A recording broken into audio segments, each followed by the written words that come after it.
The early sun bathed Los Angeles in a golden haze as Cordell Broadus stepped out of his car, adjusting the collar of his denim jacket. The indie film set was nestled in a quiet industrial block near downtown, a converted warehouse now humming with creative chaos. Cordell paused for a moment, taking in the sight. Extras shuffled to their positions, production assistants barked directions into headsets, and towering rigs swung lights overhead like giant mechanical arms. He took a deep breath. Today mattered. But as he crossed the lot toward the main soundstage, something in the air shifted. A cluster of crew members went quiet as he passed. One of them let out a laugh just a second too late. He caught the word Nepo muttered under someone's breath. The sting was instant, sharp. He kept walking, shoulders squared, pretending not to hear. Before we dive deeper into Cordell's unexpected day, make sure to hit that subscribe button for more gripping real-life stories. Cordell Broadus had grown up under the public eye, the son of hip-hop royalty. Snoop Dogg's name could unlock any door, but Cordell didn't want a shortcut. He wanted his own key. After walking away from a promising football career, he pursued filmmaking, pouring himself into storytelling and acting. People rolled their eyes when he said it. Rich kid hobby, some called it, but Cordell didn't care, or at least he tried not to. He had earned his spot in this film through auditions and callbacks like everyone else, or so he believed. Now, as he stepped onto the set, doubt crept in like a chill under his skin. Did they really want him? Or just the headlines that followed his last name? The director, a wiry man with graying temples named Russell Marks, greeted him briefly, too briefly. "Hey, Cordell, scene 4's been pushed." "Wait in green room, we'll call you," he said without eye contact, already walking away. Cordell nodded. "Cool, appreciate it," he replied, voice steady. But the dismissal stung.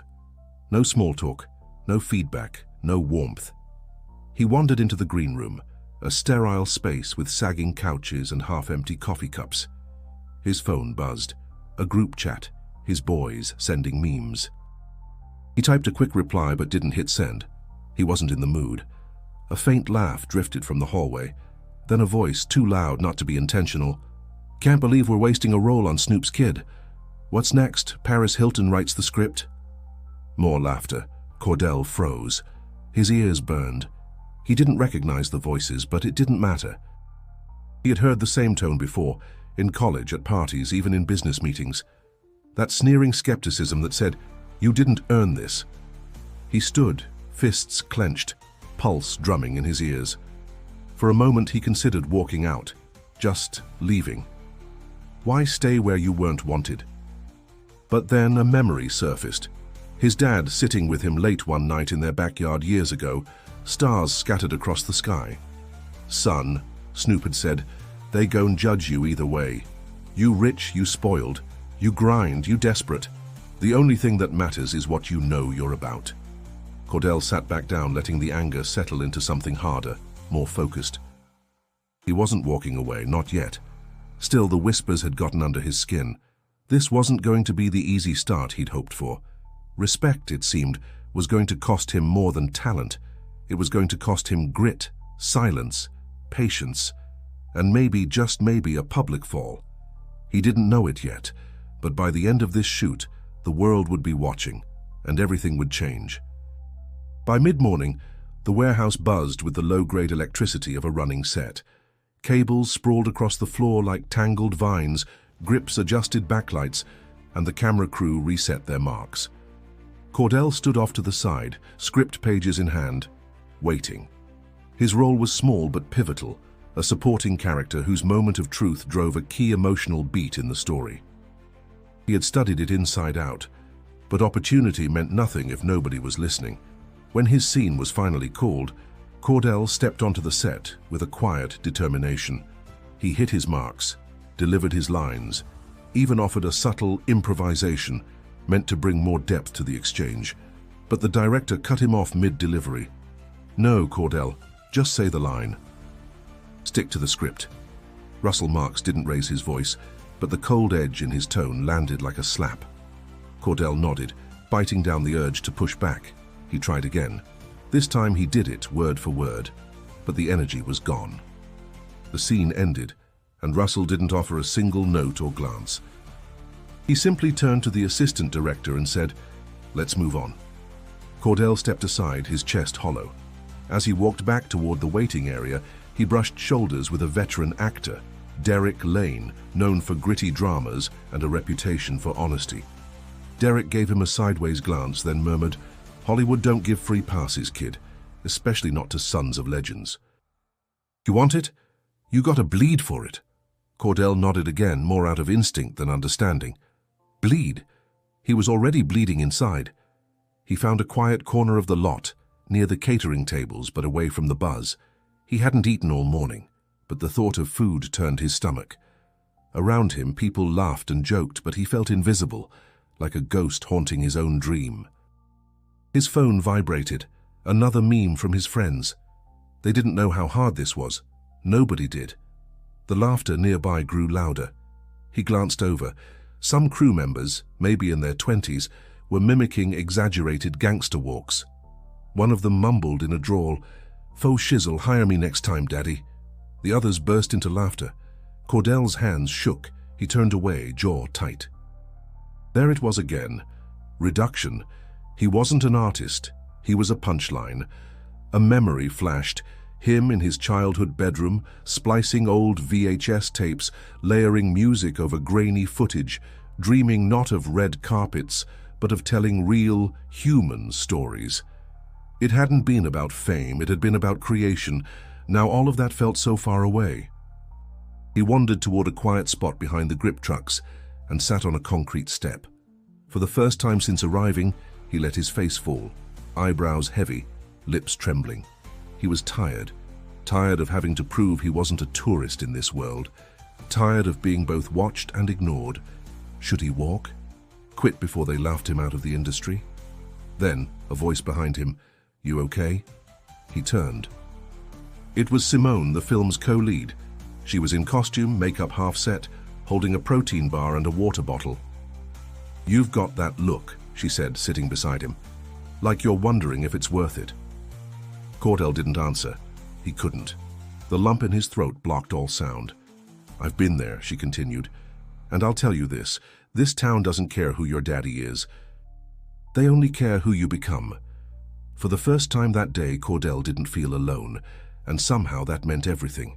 Simone leaned back, eyes scanning the skyline above the warehouse roof. "They laughed at me too," she said. "When I showed up to my first casting call, the director asked if I was there to deliver lunch." Cordell chuckled weakly. "I told him no," she went on. "I was there to steal the lead." She smiled sideways. Cordell managed one in return. "I didn't, by the way.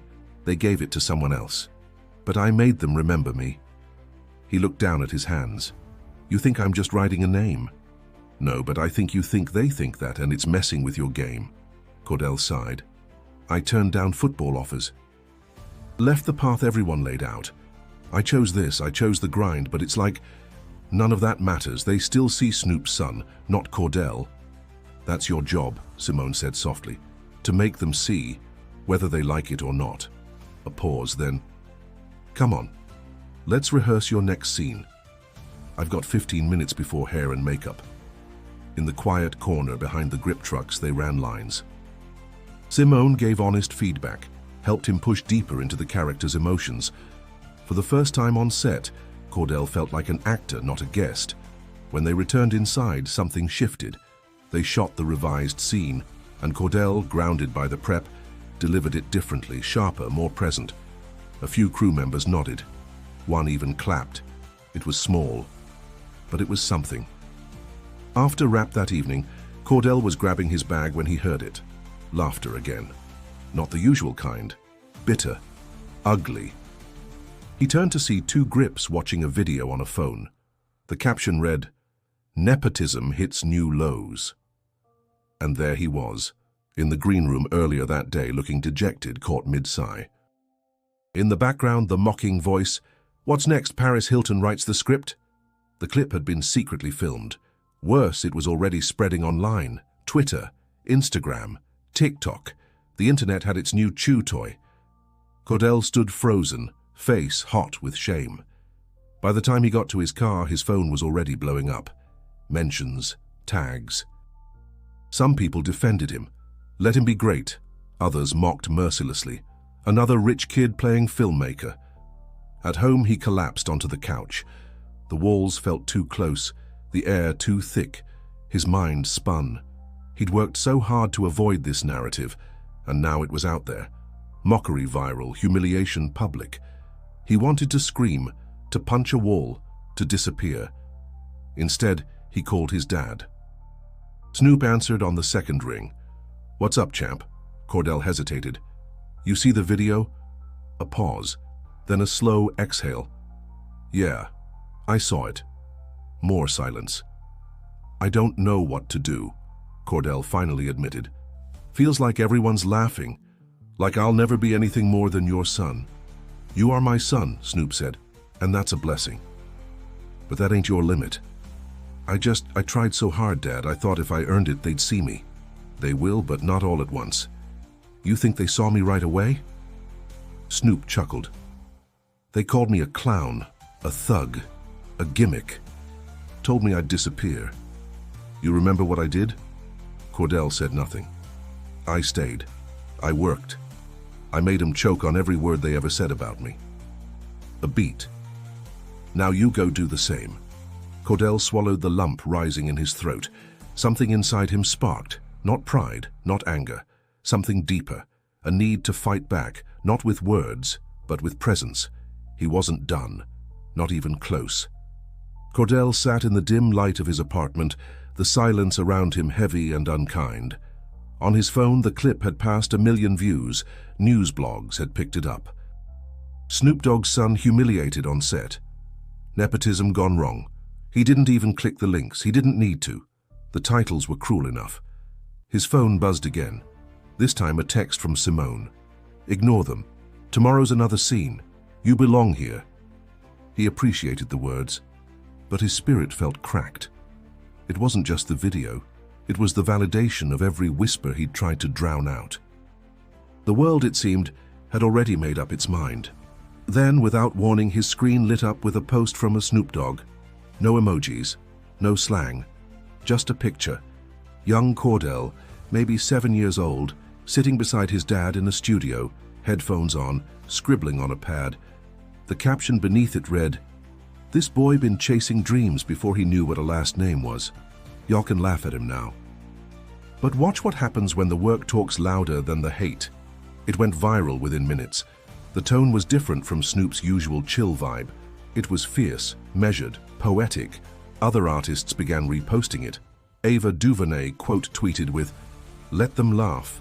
Legends are built in fire." Denzel's son, John David Washington, commented, "Real recognizes real." The narrative started to shift. Public sentiment, always as fickle as wind, began turning. People who had never heard of Cordell were now defending him. But the post didn't end there. Later that evening, Snoop dropped a longer video on his Instagram. No filters, no background music, just him sitting in his studio, eyes steady. "You know, I never handed my son nothing but my name," he said. "Everything else, he gotta earn." And that's what he's doing. He could have sat pretty, but he chose to hustle. Y'all got the nerve to mock that? Then maybe you forgot how this game works. He leaned forward slightly. "I remember being 19, people telling me I wasn't real rap. Now they study in my rhymes in classrooms. So before you judge, look in the mirror, ask what you built with your pain." The internet exploded. Within hours, the crew at the film set felt the shockwaves. The mocking grips were suddenly silent. A few deleted their socials. The assistant director issued a private apology. Even Russell, the icy director, called for a brief meeting the next morning. "I want to be clear," he said, eyes scanning the cast and crew. "Respect is not optional on this set. I may not have known how deep the pressure on Cordell was, but I see it now, and I'm owning my part in that." Cordell stood in the back of the room, stunned. Simone gave him a subtle nod. "Told you." Another scene. When cameras rolled again, things felt different. The air wasn't warm, but it was no longer icy. There were second takes, feedback, space to breathe. Cordell found his rhythm.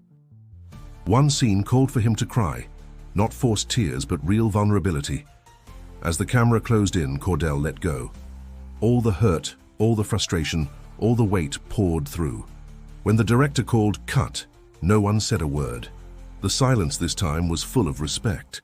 Outside during a break, Derek Lane approached him. "I was wrong," the veteran said. "You don't have to bleed more than others. You just have to bleed honest, and you did." Cordell nodded. For the first time in days, he smiled, not with relief, but with quiet strength. The world had tried to write his story, but now he was taking the pen back. The final week of filming began with a quiet sense of anticipation. Word had spread beyond social media.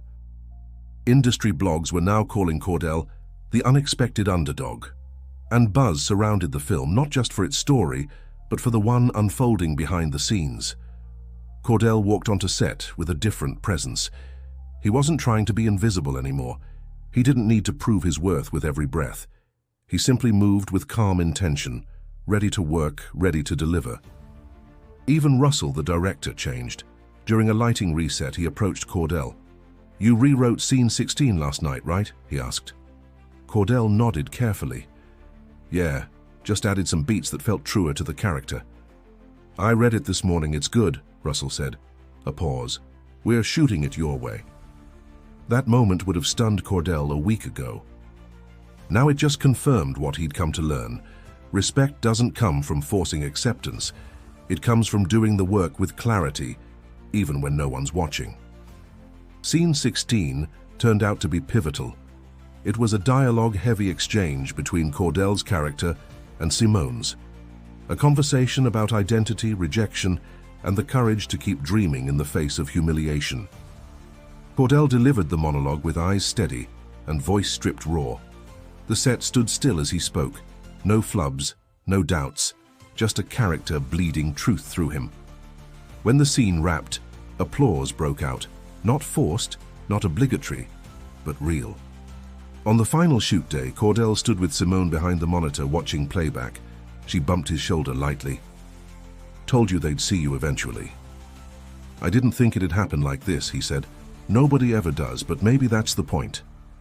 As the sun dipped below the Los Angeles skyline, the cast and crew gathered for farewells. Derek Lane clapped Cordell on the back. "Keep going," he said. "You got something worth building." The drive home that night was silent. Cordell didn't turn on the radio. He didn't check his phone. He just let the lights of the city blur past, each one a reminder of how many stories still waited to be told. 2 months later, the film premiered at a small but respected festival. The reviews trickled in, and they were good. Not just for the direction or the story, but for the performances.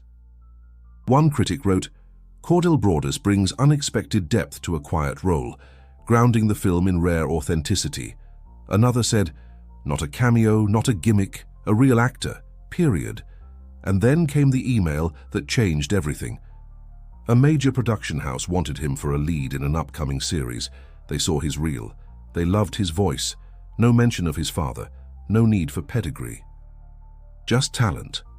Cordell sat in his room reading the message twice, then a third time. Finally, he grinned.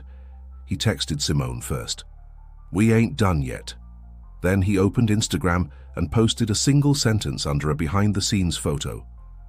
"Legacy isn't inherited, it's earned." And with that, the boy who once felt like a shadow stepped into his own light. If Cordell's story moved you, don't forget to subscribe and hit the bell icon. And click the video on your screen now for another unforgettable true story.